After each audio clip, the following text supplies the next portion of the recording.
డబ్బు, అనారోగ్యం, ఉద్యోగం, వ్యాపారం, అప్పులతో బాధపడుతున్నారా? మీకోసమే లాంచ్ యువర్ ఫ్యూచర్ ప్రోగ్రామ్.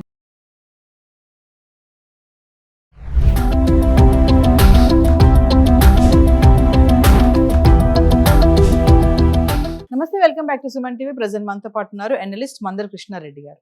నమస్తే సార్. నమస్తే అమ్మా. సార్, ఈఎంఐ ఆల్రెడీ మీకు తెలిసే ఉంటుంది. ఇప్పుడు ఈ మధ్య కాలంలో చాలా మంది ఏంటంటే లగ్జరీ లైఫ్కి బాగా అలవాటు పడిపోయారు. డబ్బులు ఉన్నా లేకపోయినా ఈఎంఐ పెట్టేసి అది అవసరమైన అనవసరమైన ఆ వస్తువు మనం తెచ్చి ఇంట్లో పెట్టుకోవాలి. పక్క వాళ్ళ కోసమో వాళ్ళ కోసమో చుట్టాల కోసమో మనం గొప్పలు చెప్పుకోవాలి. దానివల్ల అప్పుల పాలైపోయి అంటే ఈ ఫ్యామిలీస్ అన్నీ కూడా ఈఎంఐ బారిన పడి చాలానే కూరుకుపోతున్నాయని చెప్పుకోవాలి. ఒక్కసారి మీ అనాలిసిస్లోకి వెళ్తే ఎందుకు ఈఎంఐ బదులు అంటే బై నౌ పే లెటర్ అనేది మీకు తెలిసిన విషయమే కదా. ఇప్పుడు కొనండి, మెల్లమెల్లగా డబ్బులు కట్టండి అని. ఎప్పటికైనా కట్టాల్సిందే, మెల్లమెల్లగా. అవి కట్టలేక తర్వాత ఇబ్బంది పడి చాలా మళ్ళీ అప్పులు చేసే పరిస్థితులు కూడా చాలానే కనిపిస్తున్నాయి. ఒకసారి ఈఎంఐ గురించి మిమ్మల్ని అడిగితే. ప్రపంచంలో సిద్ధాంతాలు మారిపోయాయి. ఒకప్పుడు ఒక మనిషికి విలువ దేంతో ఉండేదంటే వాళ్ళు ఉండే మంచితనం, మానవత్వం, పెద్ద మనిషి తత్వం, నిజాయితీ, ఇవన్నీ కొలమానంగా ఉండేవి, కొలబద్దలుగా ఉండేవి. ఇంటికి ఎవరు పెద్ద మనిషి అంటప్పుడు ఖచ్చితంగా ఇంట్లో అందరికన్నా ఎక్కువ వయసు ఉన్నటువంటి తాతగారు, ముత్తాతగారు ఎవరుంటే వాళ్ళని చూపించేవాడు. ఇవాళ ఇంటికి పెద్ద మనిషి ఎవడంటే ఎవడు ఎక్కువ సంపాదిస్తున్నాడో వాడే ఇంటికి పెద్ద మనిషి. వయసుతో నిమిత్తం లేదు. ఎర్నింగ్ ఎవడు చేస్తాడో, డామినేషన్ ఎవరు చేయగలుగుతాడో కుటుంబాన్ని, వాడే ఇంటికి పెద్ద. అసలు మొత్తం ఉమ్మడి కుటుంబాలే నాశనం అయిపోయిన పరిస్థితి మనం చూస్తున్నాం. సింగిల్ ఫ్యామిలీ ఉంటుంది, దాంట్లో ఎవరు ఎక్కువ జనరేట్. భర్త ఎక్కువ సంపాదిస్తే భర్త డామినేట్ చేస్తున్నాడు, భార్య ఎక్కువ సంపాదిస్తే భార్య డామినేట్ చేస్తుంది. ఇది కుటుంబ పరిస్థితి, వాళ్ళ సిచ్యువేషన్. ఇవాళ నీతిగా, నిజాయితీగా, న్యాయంగా మనిషి బ్రతికేటువంటి, నియమితంగా బతికేవాడు, నియమానుసారంగా బతికేటువంటి మనుషులకి విలువ లేని పరిస్థితి. అన్యాయంగా అయినా, అక్రమంగా అయినా, తప్పుడు పనుల ద్వారానైనా ఎక్కువ డబ్బు సంపాదించి, ఆస్తులు ఎక్కువ సంపాదించి, పెద్ద పెద్ద కార్లల్లో విలాసవంతమైన జీవితాన్ని గడిపేటువంటి వాళ్ళకి, పెద్ద మెడల్లో ఉంటూ వచ్చేటువంటి వాళ్ళకు విలువ పెరిగిపోయింది. అది ఉన్నప్పుడే విలువ, అది పోతే మళ్ళీ వాళ్ళ విలువ తిరిగిపోతుంది ఆటోమేటిక్గా. వాళ్ళకు కూడా తెలిసిన సంగతి. ఇలాంటి ఒక కృత్రిమైన ప్రపంచాన్ని ఏర్పరచుకొని బతుకుతున్నటువంటి మనుషుల మధ్యలో ఈఎంఐ అనేది ఒక పెద్ద వరంగా మారిపోయింది వాళ్ళకి.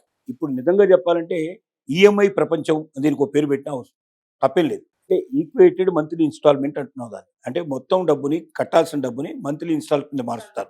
అంటే వడ్డీని అసలు రెండు కలిపి నువ్వు ఎన్నేళ్లలో కలుపుతావో, మొత్తం ఎన్నేళ్లలో కడతావో చూసి దాన్ని లెక్కలేసి దాన్ని సమాన భాగాలుగా అన్నేళ్లకు దాన్ని వివరిస్తారు, మంత్లీ ఇన్స్టాల్మెంట్ కింద మారుస్తారు. అది మనం కట్టాల్సిన అవసరం ఉంటుంది. ఇది అవసరాన్ని బట్టి నిజంగా దానివల్ల అంటే ఏ ఈఎంఐ అయితే మనం తీసుకుంటున్నామో ఆ ఈఎంఐలో మనకు ఒక ఆస్తి ఏర్పరచుకొని, లేక సంపాదనకు అవకాశాన్ని ఏర్పరచుకొని, తిరిగి దాన్ని చెల్లించేందుకు దాంట్లోంచే ఒకవేళ ఆ అమౌంట్ను మనం సంపాదించగలిగే పరిస్థితి ఏర్పడితే అలాంటి ఈఎంఐ చేయడం వల్ల తప్పేం లేదు. అంటే ఉదాహరణకి ఇల్లు కట్టుకోవాలనుకుంటున్నాం, ఇంటి కోసం లోన్ తీసుకున్నాం, దాన్ని ఈఎంఐగా మార్చుకొని మనం కట్టుకుంటున్నాం, ప్రాపర్టీ ఏర్పడుతుంది. ఈ ప్రాపర్టీ ఒక 5 ఏళ్లకో 10 ఏళ్లకో 15 ఏళ్లకు మనం తీర్చుకున్నట్టుగా పెట్టుకున్నట్టయితే కొద్ది కొద్దిగా వడ్డీ కట్టుకుంటూ, అసలు కట్టుకుంటూ మనం కంప్లీట్ చేసుకొని ఈ ఇల్లు మనదే అనిపించుకున్నప్పుడు ఆ ఇంటి యొక్క టోటల్ వాల్యూ మనం కట్టిన దానికంటే ఎన్నో రెట్లు ఎక్కువ ఉంటుంది కాబట్టి పెరుగుతుంది, ఒక పెద్ద ఆస్తి మనకు తయారవుతుంది. ఆస్తి సంపాదించుకోవడానికి ఈఎంఐ కడితే చాలా సంతోషపడాల్సిన అవసరం ఉంటుంది. ఒకళ్ళు ఏదైనా పరిస్థితిలో మనం కట్టలేని పరిస్థితి ఏర్పడ్డా ఈఎంఐ, ఆస్తి అమ్మినట్టు అయితే దాంట్లో ఈఎంఐ పార్ట్ కొంత పోయినా మిగతా డబ్బంతా మనకు మిగులుతుంది. అలాగే పిల్లల చదువు కోసం మనం ఈఎంఐ తీసుకున్నాం అనుకోండి, వాళ్ళు చదువుకుంటున్నారు, వాళ్ళు విద్య పూర్తి చేసుకుని ఏదో ఒక ఉద్యోగంలో చేరుతారు. ఉద్యోగంలో చేరినప్పుడు వాళ్ళకి రాబడి ప్రారంభమవుతుంది. తద్వారా వాళ్ళు ఆ యొక్క ఎడ్యుకేషన్ లోన్ని కంప్లీట్ చేసుకోవడానికి వాళ్ళకి ఒక అవకాశం ఏర్పడుతుంది. అంటే వాళ్ళ జీవితానికి ఒక పునాది ఏర్పడి, సంపాదనకు ఒక మార్గం ఏర్పడి, ఈ చదువు పూర్తి అయిపోయి ఉద్యోగం దొరికిన తర్వాత ఉద్యోగం నుంచి వచ్చేటువంటి రాబడితోటి వాళ్ళు పూర్తిగా దాన్ని తీసుకున్నటువంటి లోన్ని పూర్తిగా కట్టుకోగలుగుతారు. కాబట్టి అలాంటి వాళ్ళకి ఇబ్బంది లేదు. కానీ జరిగిన పెద్ద పొరపాటు ఏం జరుగుతుందంటే ఇక్కడ కార్ల కోసం, టీవీల కోసం, ఫోన్ల కోసం, ఐఫోన్ల కోసం, బైకుల కోసం, ఇక చెప్పడానికి ఏసీల కోసం, ఏది పడితే అది విలాసంగా కనబడేది, అవతల వాడికన్నా నా దగ్గర ఎక్కువ ఉందా, వాడికన్నా ఒక ఫర్నిచర్ మీద ఒక బిల్డింగ్ కట్టడానికి ఎంత ఖర్చు అవుతుందో, ఒక బిల్డింగ్ కొనడానికి ఎంత ఖర్చు అవుతుందో, ఇంటీరియర్ డెకరేషన్ చేయడానికి అంతకన్నా ఎక్కువ అవుతుంది. 5 కోట్లు పెట్టి ఒక బిల్డింగ్ కొన్నాడు అంటే 7 కోట్లు 10 కోట్లు పెట్టి ఇంటీరియర్ డెకరేషన్ చేస్తున్నారు. ఈ ఇంటీరియర్ డెకరేషన్ మళ్ళీ తిరిగి రేపు పొద్దున ఏదైనా పరిస్థితి ఏర్పడి అమ్మాలంటే పెట్టిన పెట్టుబడిలో 10% రాదు. ఆ బిల్డింగ్ వస్తుంది, బిల్డింగ్ 5 కోట్లది పోతే 5 కోట్లు 6 కోట్లు 7 కోట్లు రావచ్చు, లేకపోతే 4 కోట్లు 5 కోట్లు రావడానికి అవకాశం ఉంది తప్ప పెద్దగా తేడా రాదు. అంటే కొద్దిగా ఎక్కువ వచ్చే అవకాశం ఉంది కానీ ఎప్పుడు తగ్గడానికి అవకాశం చాలా తక్కువ. కానీ ఇంటీరియర్ డెకరేషన్ పేరు మీద ఎంతైతే పెడుతున్నారో 5 కోట్లు 7 కోట్లు పెడుతున్నారో ఇందులో ఒక 10% కూడా రాదు, వాపస్ రాదు. మిగతాదంతా పోయినట్టే లెక్క. ఏదైనా పరిస్థితుల్లో అమ్మాల్సి వస్తే ఏసీ ఒకసారి పెట్టించాం, ఎంత కాస్ట్ అవుతుంది, మనకు లక్షల రూపాయల మీద ఖర్చు అయింది.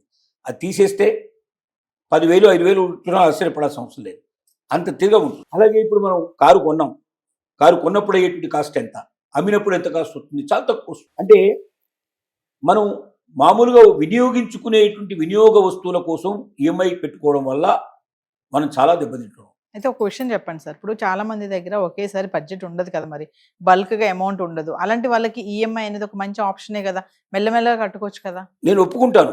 ఎప్పుడు ఈఎంఐ కట్టాలంటే సేవింగ్స్ కూడా ఉండాలి. గతంలో భవిష్యత్తు ఏం చేసేవాళ్ళు అంటే తనకు నెలకు ఒక 10,000 రూపాయలు జాబ్లో వస్తే 2,000 రూపాయలు దాచుకునేవాళ్ళు, 2,000 రూపాయలు ఖర్చు పెట్టి మిగతా అన్ని చూసుకునేవాళ్ళు.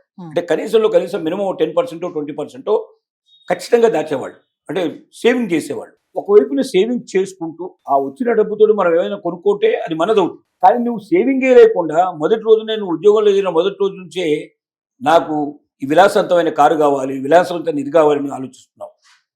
ఎందుకు 2 వీలర్ మీద వెళ్ళే వాళ్ళు లేరా, సైకిల్ మీద వెళ్ళే వాళ్ళు లేరా, వాళ్ళ బ్రతుకులు కావా వాళ్ళవి, వాళ్ళు జీవించడం లేదా, వాళ్ళని మొత్తం కొట్టిపారేద్దామా, వాళ్ళు సంతోషంగా బతకలేదని చెప్దామా? కారులో ఉన్నవాడు సంతోషంగా ఉన్నాడని గ్యారెంటీ ఏమైనా ఉందా? కార్ల వల్ల సంతోషం రాదు, వెహికల్స్ వల్ల రాదు. ఏమైనా మనం ఒక ప్రాంతం నుంచి ఇంకో ప్రాంతానికి పోవడానికి ఉపయోగించబడే వస్తువులే తప్ప ఈ వెహికల్స్ మీద వల్ల మనకేం పెరగదు, దానివల్ల మనకు ఏ బిజినెస్లు పెరగవు. అంటే దాన్ని చూసి ఎవడన్నా లోన్ ఇస్తాడేమో, మళ్ళీ అప్పుల కోసం పోవాల్సిందే తప్ప నీ ఆదాయం పెరిగే అవకాశాలకైతే చాలా తక్కువ ఉంటాయి. దాన్ని ప్రతిపదిగా ఎవడు తీసుకోడు. కాబట్టి నీకు విలాసవంతమైన వస్తువులు కావాలన్న కోరిక నిజమే. నీ ఆస్తి అంటూ ఉన్నప్పుడు, నీ దగ్గర ఆ డబ్బు అంటూ ఉన్నప్పుడు దాన్ని నువ్వు కొనుక్కుంటే అది నీదవుతుంది. కానీ ఇక్కడ ఏం జరుగుతుంది, బై నౌ పే లేటర్ అనేటువంటి మాట వల్ల దాన్ని కొద్దిగా గట్టిగా చెప్పి దాన్ని తక్కువ చెప్పడం అనేది జరుగుతూ ఉంటుంది. ఇక్కడ ఏంటంటే 1 లీటర్ పెట్రోల్ పోయండి 150 కిలోమీటర్లు వెళ్ళండి, ఆగకుండా అని చెప్పి షరతులు వర్తిస్తాయి అని చెప్తాడు. ఒక పేపర్లో అడ్వర్టైజ్మెంట్ వస్తుంది, తాటికి ఆయన అక్షరాలు ఇస్తాడు. 1 లీటర్ పెట్రోల్తో 150 కిలోమీటర్ల ప్రయాణం ఇచ్చి కింద చీమకాలంత అక్షరాలతోటి సన్నగా షరతులు వర్తిస్తాయి అంటాడు. ఎవడో ఇట్లాగే కొనుక్కున్నాడు, డబ్బు పెట్టి 20,000 10,000 పెట్టి ఆ బైక్ కొనుక్కున్నాడు. 1 లీటర్ పెట్రోల్ పోసుకుని పోతే అది 20 కిలోమీటర్లోనే ఆగిపోయింది. ఏమిట్రా ఇలా జరిగిందంటే మరి వాడి దగ్గర అడిగితే మీరు చూడలేదా సార్ అన్నాడు. ఏంటంటే చూశారు, షరతులు వర్తిస్తాయి, కండిషన్స్ అప్లై అన్నాడు.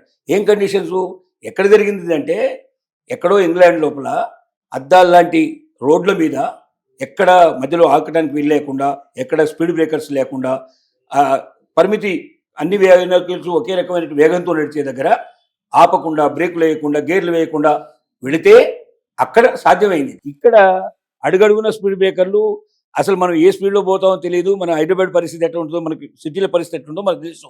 ఇలాంటి చోట నీకు 20 కిలోమీటర్లు వస్తే అదే చాలా ఎక్కువయ్యా అన్నాడు వాడు. సో ఇలాంటివన్నీ ఉంటాయి పరిస్థితులు. కాబట్టి ఈఎంఐ పరిస్థితులు కూడా ఇవాళ ఎలాంటివే. ఈఎంఐ తీసుకున్న వాళ్ళు చాలా ఆలోచించాల్సింది ఏమిటంటే ఇవాళ మనకు దొరకడం ఈజీ, ఎందుకంటే దీనికి గ్యారంటీ లేని, సెక్యూరిటీ లేనటువంటి లోన్స్ అంటారు, పెట్టి అన్సెక్యూర్డ్ లోన్స్ అంటారు. అంటే నీ ఉద్యోగం, నీ క్రెడిట్ కార్డు, నీ డెబిట్ కార్డు ఇట్లాంటివి చూసి వాళ్ళు ఇస్తారు. అంతేగాని నువ్వు దీనికోసం ఏదైనా సెక్యూరిటీ పెట్టాల్సిన అవసరం లేదంటే మళ్ళీ దీనికోసం నువ్వు ఒక భూమి, నీ ల్యాండ్ లేదా ఏదో దీనికి సెక్యూరిటీ కింద పెట్టి తీసుకోవాల్సిన అవసరం లేదు. ఇలా లేకుండా వచ్చే వాహనాలు లోన్లు ఇవి అయిపోనుంది, పోనే దానికి సంబంధించిన సెక్యూరిటీ కింద లెక్క. అలాగే ఇంట్లో ఫర్నిచర్కి ఇస్తారు లోను, టీవీలకు ఇస్తారు, వెహికల్స్కి ఇస్తారు, వీటన్నిటికి ఇస్తారు. ఈ ఇచ్చే లోన్స్ ఏంటంటే నీ ఉద్యోగం చూసి ఇస్తున్నారు. రేపు పొద్దున నీ ఉద్యోగం గబుక్కున్న పోతే, ఇప్పుడు జరిగింది అదే. హైదరాబాద్లో రియల్ ఎస్టేట్ బ్రహ్మాండంగా పెరగడానికి కారణం ఏంటంటే ఇక్కడ ఉన్నటువంటి ఐటీలో పనిచేసే వాళ్ళు, ఐటీలో పనిచేసే వాళ్ళు ఉన్నారో వీళ్ళకి లక్షల కొద్ది రూపాయల జీతం ఉండడం వల్ల వీళ్ళు మాకు బ్రహ్మాండమైనటువంటి బిల్డింగ్లు కావాలి, విల్లాస్ కావాలి, ఆ విల్లా కూడా 5 కోట్లకు తగ్గకూడదు, 10 కోట్ల వరకు కావాలి అన్నట్టుగా డిమాండ్ చేయడం ప్రారంభించారు. డిమాండ్ చేయడం వల్ల వాళ్ళు ఏం చేశారంటే, ఎందుకంటే వీళ్ళకి ఈఎంఐలు వస్తున్నాయి కాబట్టి, నేను బిల్డింగ్ కొనుక్కున్నాను, నాకు ఈఎంఐ వస్తుంది, నెలకు 50,000 1,00,000 నేను ఈఎం కట్టగలను, నేను 5 ఏళ్లలో 10 ఏళ్లలో ఈ బిల్డింగ్ నా సొంతం అవుతుంది అని వీళ్ళు విపరీతమైనటువంటి రేటు పెంచి పారేశారు. ₹1 కోటి ఉండేది 5 కోట్లు అయిపోయింది, 5 కోట్లు 10 కోట్లు అయిపోయింది. డిమాండ్ బాగా ఉండటం వల్ల ఐటీ మీద ఆధారపడి రియల్ ఎస్టేట్ ఎప్పుడైతే డెవలప్ అయిందో ఒక్కసారి ఏఐ వల్ల ఐటీ దెబ్బతిని ఒక్కొక్క టెక్ కంపెనీలో 10,000, 20,000, 30,000 ఉద్యోగాలు జారి పడిపోతుండటంతో తీసేయడం జరిగింది. భవిష్యత్తులో ఉద్యోగం ఉంటుందో లేదో తెలియదు, ఏ క్షణంలో ఉద్యోగం ఓడిపోతుందో తెలియదు. ఇలాంటి పరిస్థితుల్లో ఏమైందంటే ఐటీ ఉద్యోగులు ఎవరు కూడా ఇక ఈఎంఐ కట్టడానికి లేని పరిస్థితి ఏర్పడింది. కొత్తగా ఎవడు కొనడం లేదు, పాతది కొనుక్కున్నవాడు కూడా ఏమి కట్టాలంటే భయపడుతున్నాడు. అయ్యా మీరు అమ్మి పారేసి మాకు ఎంత వస్తే అంత ఇచ్చేసేయండి, పర్లేదు, ఆ బిల్డింగ్ మాకు అక్కర్లేదని చెప్పేటువంటి పరిస్థితి ఏర్పడింది. ఒక్కసారి డమాల్మని రియల్ ఎస్టేట్ కూలిపోయింది. రియల్ ఎస్టేట్ కూడడానికి చాలామంది ఏమనుకుంటున్నారంటే ఒక ప్రభుత్వం మరి ఇంకో ప్రభుత్వం రావడం వల్ల రియల్ ఎస్టేట్ కూలిపోయిందని చాలామంది అనుకుంటున్నారు. రియల్ ఎస్టేట్ హైదరాబాద్లో, తెలంగాణలో ఇవాళ రియల్ ఎస్టేట్ కూలిపోవడానికి ముఖ్యమైన కారణం ఒక తెలంగాణ, హైదరాబాదే కాదు, ఇండియా మొత్తం మీద కూడా ఇవాళ రియల్ ఎస్టేట్ చాలా డల్ అయింది. మునుపటి కన్నా తక్కువగా ఉంది. కొన్ని చోట్ల చాలా ఎక్కువగా డల్ అయిపోయింది, కొన్ని చోట్ల కొంత డల్ అయిపోయింది. కారణం ఏంటంటే ఎక్కడైతే ఐటీ ఉద్యోగులు ఎక్కువగా ఉన్నారో అక్కడ రియల్ ఎస్టేట్ బాగా పెరిగింది. ఎక్కడ ఐటీ ఉద్యోగులు తక్కువ ఉన్నారో అక్కడ రియల్ ఎస్టేట్ తక్కువ పెరిగింది. రియల్ ఎస్టేట్ హైదరాబాద్లో పెరగడానికి మెయిన్ కారణం ఏంటంటే ఐటీ ఉద్యోగులు. ఈఎంఐ కట్టడమే దానికి ముఖ్య కారణం. ఈఎంఐ కట్టడానికి ఎంత ఎక్కువ అవకాశం ఉందో అంత ఎక్కువ ఉపయోగించుకున్నారు. అంటే వచ్చిన జీతాన్ని మొత్తం ఈఎంఐలకే పోతుంది దాదాపుగా. కొద్ది డబ్బే వాళ్ళు తినడానికి, పడుకోవడానికి వీటికి ఉపయోగించేటువంటి చాలా తక్కువ. మిగతాదంతా విలాసవంతమైన వస్తువులకి చూపిస్తారు. ఇలాంటి వాడికే కట్టుకుంటారు. దాంట్లో రియల్ ఎస్టేట్ కట్టడం జరిగింది. ఎప్పుడైతే వీళ్ళకి ఐటీ ఉద్యోగులకు ఉద్యోగ భద్రత లేదో పరిస్థితిని అర్థం చేసుకొని ఒకేసారి వాళ్ళంతా కూడా మొత్తం ఈఎంఐలను విత్డ్రా చేసుకోవడం మొదలుపెట్టారు. దాంతో డమాల్న మొత్తం పడిపోయింది రియల్ ఎస్టేటు. పెరుగుతుందో లేదో, ఎప్పుడు పెరుగుతుందో తెలియనటువంటి ఒక అనిశ్చిత పరిస్థితి ఇప్పుడు ఏర్పడింది. అంటే ఈ ఈఎంఐలు అనేది మొత్తం ఆర్థిక పరిస్థితులను కూడా చేంజ్ చేసే పరిస్థితి ఏర్పడుతుంది. అంటే ఒక దేశ ఆర్థిక పరిస్థితులనే కొంత తలకిందులు చేసే పరిస్థితి ఏర్పడుతుంది. కాబట్టి ఈఎంఐలు ఎవరు తీసుకోవాలి అంటే, వాడు దేనికోసం తీసుకోవాలంటే ఇల్లు కట్టుకోవడం, అంటే మనకు ఆస్తిని పెంచుకోవడానికి ఈఎంఐలు తీసుకోవాలి. అలాగే భవిష్యత్తులో ఉద్యోగాలు దొరకడానికి అవకాశం ఉంటే చదువు కోసం మనం తీసుకోవాలి. ఇలాంటి వాటి కోసం ఎక్కువగా ఈఎంఐలు తీసుకోవాలి తప్ప విలాస వస్తువుల కోసం ఎక్కువగా ఈఎంఐలు తీసుకోకూడదు. రెండోది, ఈ వస్తువుల రేట్లు ఎప్పుడు పడిపోతాయో కూడా తెలియదు. చౌకబడిపోయే అవకాశాలు చాలా ఉంటాయి. ఎందుకంటే కొత్తగా వచ్చే ఇన్వెన్షన్ రాగానే పాతది అసలు ఎవరికి పనికిరాకపోతుంది. ఒక ఫోన్ ఉంది, ఐఫోన్ ఉంది. వాడ ఈ ఐఫోన్ కన్నా మించినట్టు ఆవిష్కరణ జరిగినప్పుడు ఐఫోన్ డమాల విలువ పడిపోతాయి. మళ్ళీ దానికి విలువ పెరిగిపోతుంది, ఇంకో దానికి పెరిగిపోతుంది. అంటే ఇలాగ పోతా ఉన్న కొద్దీ మారిపోతూ ఉంటుంది. ఇలా మారిపోతున్నటువంటి వస్తువుల కోసం మనం అనవసరంగా డబ్బు ఖర్చు చేసి మన జీవితాలను నాశనం చేసుకోవద్దు. ఈఎంఐ తీసుకునేటప్పుడు 1-10 సార్లు ఆలోచించాలి.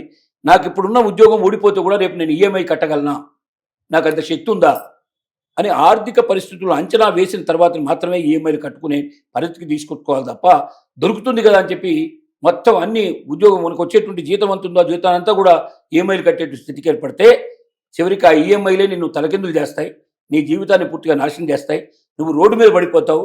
ఏ విలాసవంతమైన జీవితాన్ని చూసి నీకు ఇప్పటిదాకా విలువిస్తున్నారో ప్రజలు, లేదా నీ భార్యో నీ బిడ్డలు విలువిస్తున్నారో, రేపు పొద్దున విలాసవంతమైన జీవితం పడిపోయిన రోజున నీకు విలువ ఉండదు, నీ పేరు చెప్పుకోవడానికి కూడా ఎవరు సిద్ధపడిన పరిస్థితి ఏర్పడుతుంది.